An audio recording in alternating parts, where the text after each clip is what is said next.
Perjalanan menuju Sembalun. Dimas duduk di dalam mobil travel yang melaju melewati jalan berkelok menuju Sembalun. Dari kaca jendela, ia bisa melihat hamparan bukit yang berwarna hijau kecoklatan. Angin dari ventilasi mobil terasa cukup dingin, tapi ada sesuatu di dalam dadanya yang terasa berat sejak tadi. Ia tidak tahu kenapa. Rico yang duduk di sebelahnya justru tertawa sambil membuka bekal cemilan yang mereka beli sebelum berangkat. Bro, ini bakalan jadi pendakian paling santai tahun ini. Cuaca bagus, angin tenang. Katanya Sunrise dari puncak lagi cakep banget akhir-akhir ini, ujar Rico sambil mengunyah keripik. Dimas mengangguk kecil. Iya, semoga aja. Di bangku belakang, Bayu sedang tertidur dengan jaket menutupi wajahnya. Sementara Tia duduk di sampingnya sambil melihat keluar jendela, seolah menyerap pemandangan dengan tenang. Tia sudah beberapa kali naik gunung dan selalu paling peka soal suasana. Ia jarang bicara banyak, tapi setiap kata yang keluar darinya selalu pas. Dim, kata Tia tiba-tiba, suaranya pelan. Napas kamu berat.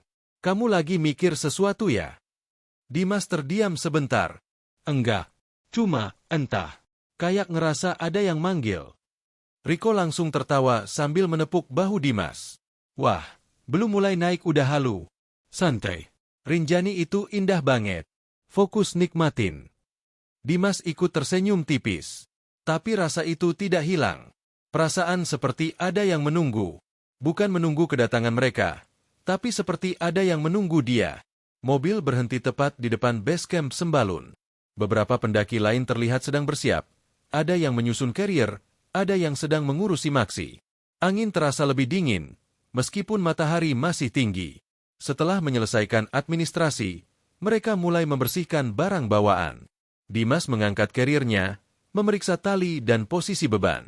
Semuanya baik, tapi saat ia berdiri untuk memulai langkah pertama, ia seperti merasakan bisikan samar. Dim, sudah lama tidak pulang. Dimas langsung menoleh cepat. Tidak ada siapa-siapa. Rico sedang berbicara dengan Porter. Tia sedang merapikan buff di lehernya. Bayu sedang mengecek kompor lipat. Tidak ada yang memperhatikan Dimas. Dimas menarik napas panjang dan memutuskan untuk tidak menanggapi. Pendakian dimulai dengan jalur tanah yang terbuka lebar. Padang sabana terbentang sejauh mata memandang. Langit bersih. Suasana cerah. Jalur yang lumayan panjang tapi lembut. Tidak terlalu menanjak tajam. Mantap nih cuaca. Beneran enak buat jalan, ujar Bayu sambil menyesuaikan langkahnya. Tia berjalan paling depan. Ia tidak banyak bicara, hanya sesekali memastikan arah. Dimas berjalan berada di tengah, sesekali memperhatikan sekitar. Angin bergerak pelan, membuat rumput bergoyang seragam. Sunyi, tapi bukan sepi. Saat mereka mencapai pos 1, Rico duduk lalu melepaskan tasnya. Istirahat dulu 5 menit. Minum dulu. Tenangin nafas. Semua terdengar biasa. Normal. Tapi di balik itu, tatapan mata Dimas tidak pernah tenang sejak mereka mulai melangkah. Ia terasa seperti sedang diawasi. Dari jauh. Dari atas. Dari balik sabana yang seolah tak berujung. Ketika mereka melanjutkan kembali menuju pos 2, barulah kejadian pertama muncul. Angin berubah. Suaranya bukan hanya hembusan. Seperti ada yang ikut bernafas bersama mereka. Pohon jauh di sisi kiri bergetar pelan. Padahal angin tidak sekencang itu. Tia yang berjalan paling depan berhenti sejenak tanpa berkata apapun. Kenapa? Tanya Rico. Tia tidak menoleh. Ia hanya menjawab lirih. Jangan panggil nama di tempat terbuka seperti ini. Rico mengangkat alis. Lah siapa yang manggil? Kita ngobrol doang ini. Tia menoleh perlahan. Tatapannya serius. Bukan kita. Ada yang nyebut nama Dimas dari tadi. Dimas langsung membeku. Rico tertawa pelan, mencoba mencairkan suasana. Tia, kamu jangan mulai duluan lah. Kita belum sampai segara anak juga. Namun Tia tetap memandang Dimas. Lalu berkata pelan, hanya untuk mereka berdua. Tadi, suaranya seperti suara ibu. Dimas terdiam. Rahangnya mengeras. Rico tiba-tiba tidak tertawa lagi. Bayu mendekat dari belakang. Tampak bingung tapi mulai tidak nyaman. Ibunya Dimas sudah meninggal 3 tahun yang lalu. Ujar Tia pelan. Semua terdiam. Arah angin berubah lagi. Dingin. Tanpa suara serangga. Langkah mereka melambat tanpa sadar. Dimas menatap tanah. Tenggorokannya terasa kering. Jantungnya seperti menekan tulang rusuknya dari dalam. Aku, tadi juga dengar, bisiknya. Tidak ada yang menimpali. Mereka melanjutkan perjalanan dalam diam, tanpa candaan seperti sebelumnya.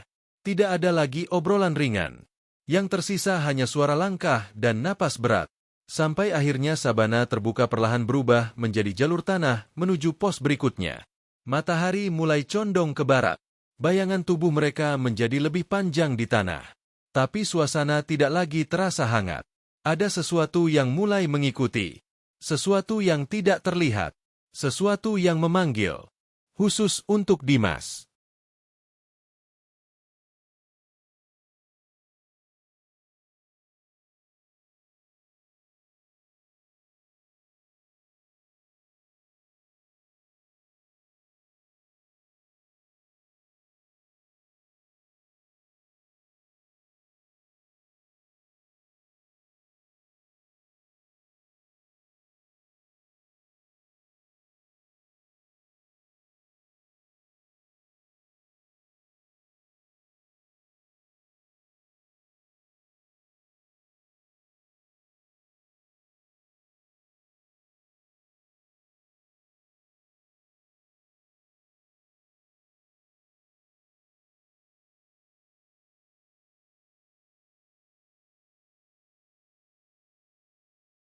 Bisikan di pos 3. Langit perlahan mulai berubah warna. Matahari sudah tidak seterang tadi. Cahayanya kini berwarna keemasan dan panjang bayangannya. Jalur menuju pos 3 menanjak perlahan, namun terasa lebih berat karena suasana yang tidak lagi santai seperti awal pendakian. Dimas berjalan paling belakang. Ia sengaja melambat sedikit agar bisa menenangkan diri. Tapi, bukan rasa lega yang ia dapatkan. Justru semakin jauh ia melangkah, suara itu terasa semakin jelas. Suara lembut, pelan, namun sangat dikenalnya. Dim, pulang, nak. Langkah Dimas berhenti seketika. Napasnya menahan di tenggorokan.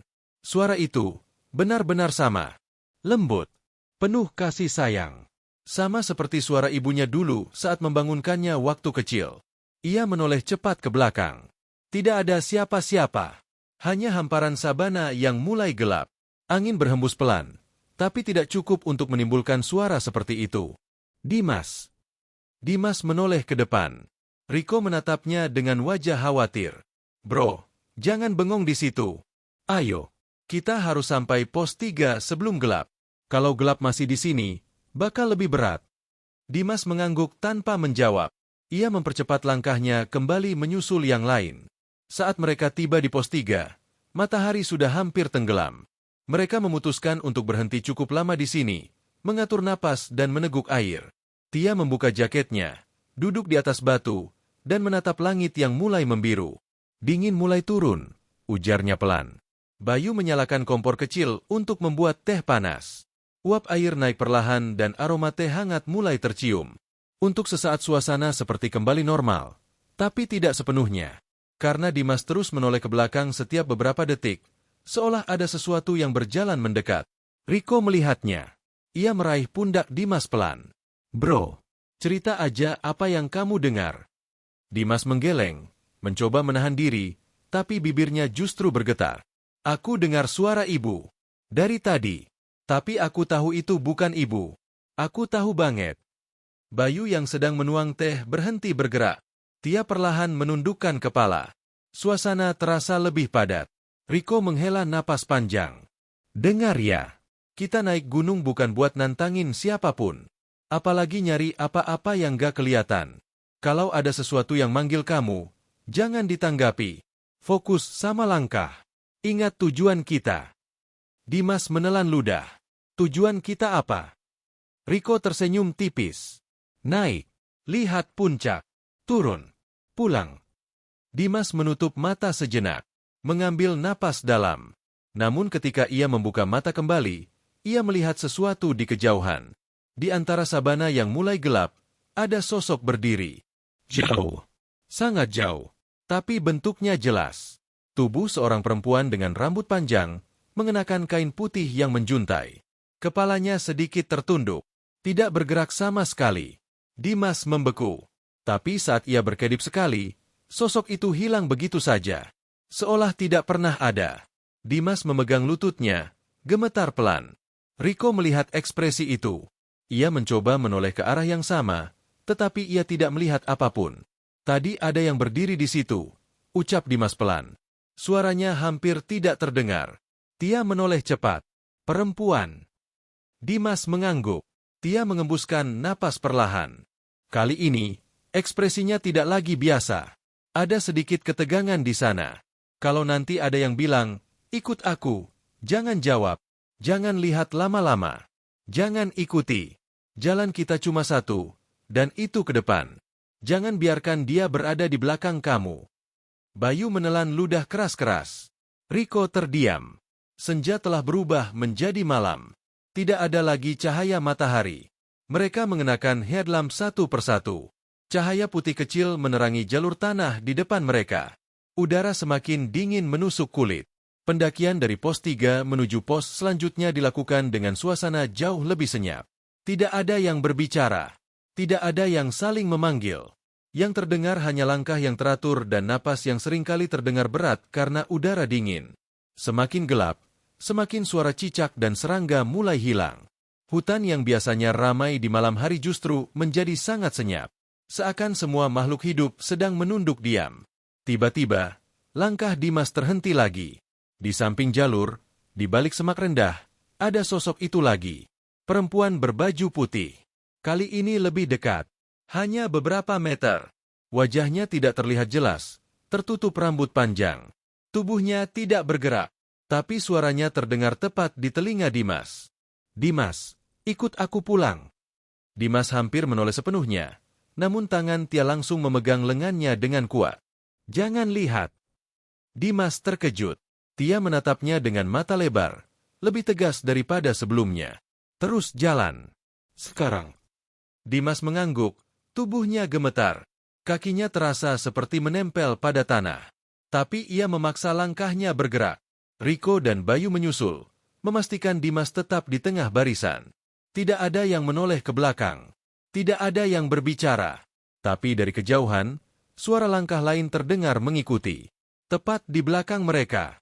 Langkah yang bukan langkah manusia. Perjalanan menuju Danau Segara Anak berlangsung lebih tenang, tapi bukan karena situasinya membaik. Justru sebaliknya. Semua sengaja menahan suara. Tidak ada tawa. Tidak ada obrolan santai. Hanya bunyi langkah sepatu menyentuh tanah dan ranting kecil yang patah. Sampai akhirnya, setelah beberapa jam berjalan dalam gelap yang pekat, mereka tiba di tepi Danau Segara Anak. Kegelapan membuat danau itu hanya terlihat seperti hamparan luas berwarna hitam. Permukaannya datar tanpa riak. Angin dingin yang bertiup dari arah air membuat tubuh menggigil bahkan ketika mereka sudah mengenakan jaket tebal. Riko memberi isyarat dengan lampu kepalanya. Kita istirahat di sini dulu. Pasang tenda. Kita butuh tidur. Mereka meletakkan carrier masing-masing. Bayu mengambil tenda dari dalam tasnya dan mulai merentangkannya. Tia membantu menancapkan pasak. Dimas membawa kompor dan air, bersiap untuk membuat minuman hangat kembali. Semuanya tampak biasa, tapi tidak ada yang benar-benar tenang. Dimas duduk di dekat tepi danau sambil menunggu air mendidih. Ia menatap permukaan danau yang gelap. Entah mengapa, meskipun tidak ada cahaya yang jelas, ia merasa seolah sesuatu sedang menatap balik dari bawah sana. Ia memalingkan wajahnya, berusaha menenangkan pikiran. Tapi justru saat ia menoleh lagi, ia melihat sesuatu. Di seberang danau, pada sebuah batu besar, ada sosok perempuan itu. Sosok yang ia lihat sejak pos 3. Kali ini ia duduk dengan kaki menggantung ke danau. Rambut panjangnya basah. Kepalanya sedikit menoleh ke arah Dimas. Dimas mencengkram gelas yang hampir ia minum. Tubuhnya kaku. Napasnya terhenti. Tapi sebelum Dimas bisa bereaksi, suara Riko terdengar dari belakang. Jangan lihat lama-lama. Dimas mengangguk pelan, tidak berani menoleh. Riko duduk di sampingnya. Suaranya pelan, tapi jelas. Kamu dengar lagi? Dimas menggeleng. Belum. Tapi aku tahu dia ngelihat ke arah sini. Riko menatap danau itu dalam diam. Lalu ia berkata pelan. Gunung ini bukan hanya tempat indah. Di sini banyak urusan yang bukan urusan kita. Dimas tidak bertanya lebih jauh. Tidak ada yang ingin memancing sesuatu. Setelah tenda selesai, mereka masuk satu persatu. Angin malam lebih dingin lagi, sampai rasanya menusuk tulang. Dimas berbaring, namun matanya tidak bisa tertutup. Bayu sudah tertidur lebih dulu. Tia juga sudah berbaring dengan jaket menutupi wajahnya. Riko masih duduk, menatap keluar pintu tenda, seolah sedang berjaga. Waktu berjalan. Hening. Sampai akhirnya suara itu terdengar lagi. Tapi kali ini tidak dari jauh. Tidak dari belakang. Tidak dari samping. Suara itu terdengar tepat di samping telinga Dimas. Dimas. Dimas memejamkan mata erat-erat. Dimas, ayo pulang. Ibu kangen. Dimas membuka mata dan langsung mendapati air matanya menetes tanpa ia sadari. Riko melihat itu. Ia langsung menepuk bahu Dimas pelan namun tegas. Dengarkan aku baik-baik. Itu bukan dia. Kamu tahu itu. Dimas mengangguk berulang-ulang. Tapi suara itu tetap terdengar, seolah masuk langsung ke dalam kepalanya. Ayo, nak. Dimas. Pulang. Tiba-tiba, suara langkah terdengar di luar tenda. Pelan. Teratur. Seperti ada seseorang berjalan mengitari tenda. Semua di dalam tenda terdiam. Langkah itu berhenti tepat di depan pintu tenda. Tia menggigit bibirnya sampai terlihat putih.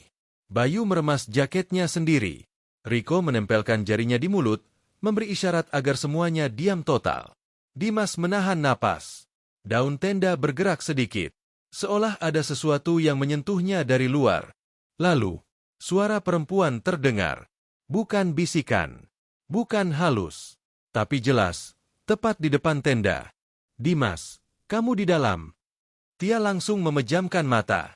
Riko menutup telinga Dimas dengan tangannya. Tapi suara itu menembus semuanya.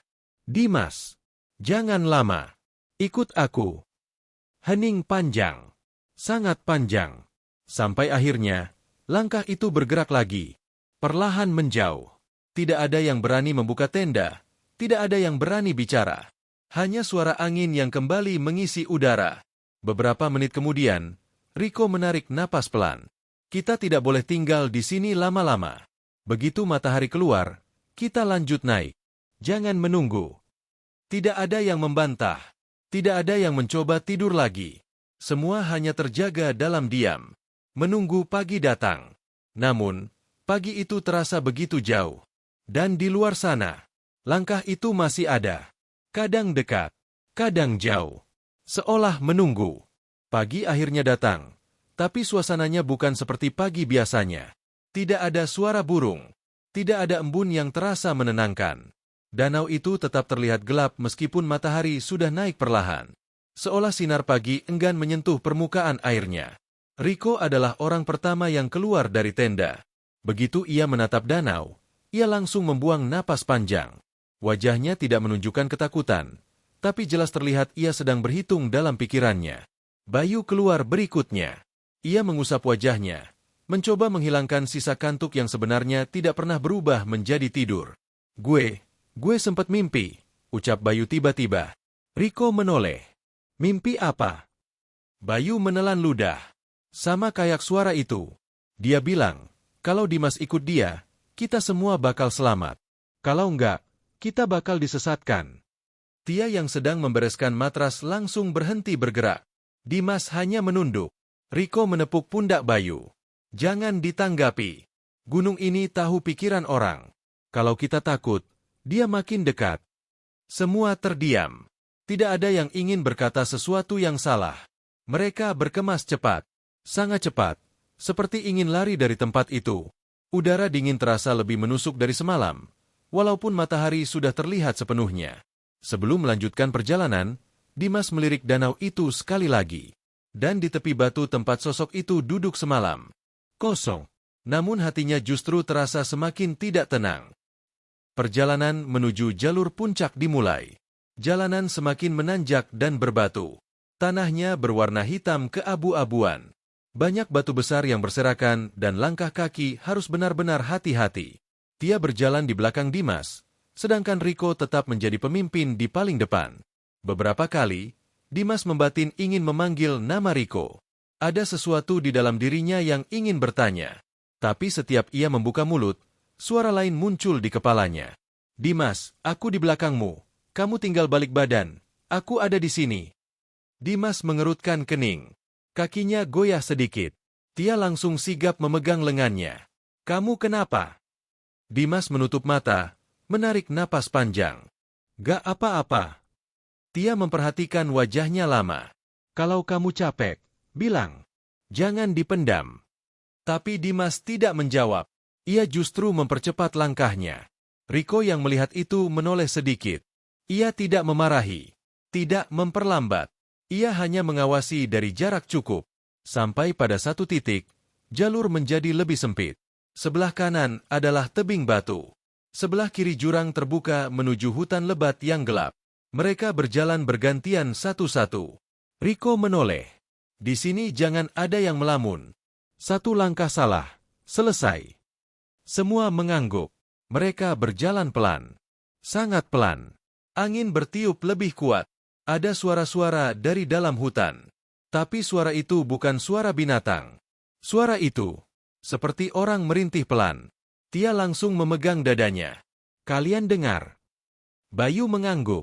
Matanya membesar. Gue dengar. Itu suara orang, ya. Riko menggeleng perlahan. Anggap gak ada. Namun suara itu lama-kelamaan berubah. Menjadi seperti ada orang memanggil. Lembut. Lama. Teratur. Dimas. Suara itu terdengar jelas dari arah hutan. Dimas berhenti melangkah. Tia langsung meraih tangannya erat. Jangan dengerin, kata Tia cepat dan tegas. Tapi suara itu kini berubah. Menjadi seperti suara ibu. Suara yang ia tahu sejak kecil. Suara yang tidak mungkin ia salah dengar. Dimas, pulang. Nak, ibu nunggu. Dimas memejamkan mata. Tubuhnya gemetar. Kakinya seperti ingin melangkah mundur. Menuju jurang. Menuju suara itu. Tia langsung memeluk tubuh Dimas dari belakang. Dimas, dengar aku. Aku di sini. Kita di sini. Jangan pergi. Bayu ikut mengunci tangan Dimas agar tidak bergerak. Riko menoleh. Suaranya keras tapi tenang. Dimas, fokus. Ingat kamu di mana. Ingat tujuanmu. Jangan dengarkan apapun. Dimas menggigit bibirnya sampai terasa perih. Lalu tiba-tiba, suara itu hilang. Begitu saja. Meninggalkan keheningan menekan. Tidak ada yang bergerak selama hampir 1 menit. Seolah semuanya perlu memastikan bahwa itu benar-benar berhenti. Akhirnya Riko berkata pelan. Oke, kita jalan lagi. Perlahan. Mereka kembali melangkah. Tapi sekarang, tidak ada yang berjalan dengan pikiran kosong. Semua sadar. Semua waspada. Danau Segara Anak kini sudah jauh di bawah. Hutan lebat berada di sisi kiri mereka. Gelap seperti menelan cahaya. Sedangkan jalur menuju puncak ini semakin menanjak seperti permukaan pasir. Beberapa jam berjalan, tubuh mereka mulai terasa sangat lelah. Nafas terengah, jaket basah oleh keringat. Tapi tidak ada yang meminta berhenti. Seolah semua hanya ingin segera sampai ke puncak. Seolah puncak adalah satu-satunya tempat yang aman. Namun begitu mereka tiba di sebuah dataran berbatu yang cukup luas, Riko tiba-tiba berhenti. Bayu hampir menabraknya. Kenapa berhenti, Ro? Riko tidak menjawab. Ia menatap sesuatu di depan. Perlahan, Tia dan Dimas mengikuti arah pandangnya. Dan di sana, di tengah jalur pendakian, seseorang berdiri. Wajah asli Indonesia. Rambut panjang. Gaun putih kusam. Kaki telanjang. Perempuan itu tidak jauh. Tidak samar. Tidak bersembunyi. Ia berdiri seperti sedang menunggu. Tubuh Dimas langsung lemas. Tia mencengkram tangannya. Bayu mundur selangkah. Riko menegang. Wajahnya dingin, tapi matanya tidak bergerak dari sosok itu. Perempuan itu tersenyum. Senyum yang tidak mengandung rasa bahagia. Hanya kosong. Dimas, katanya pelan. Suara yang sama. Tapi kali ini, semua mendengarnya. Bukan hanya Dimas. Riko menelan ludah. Lalu berkata sangat pelan, hampir berbisik. Jangan ada yang jawab. Hening. Sangat hening. Angin berhenti. Seolah gunung itu menahan napas. Dan perempuan itu melangkah maju 1 langkah. Hanya satu. Tapi cukup untuk membuat jantung semua orang berdegup keras.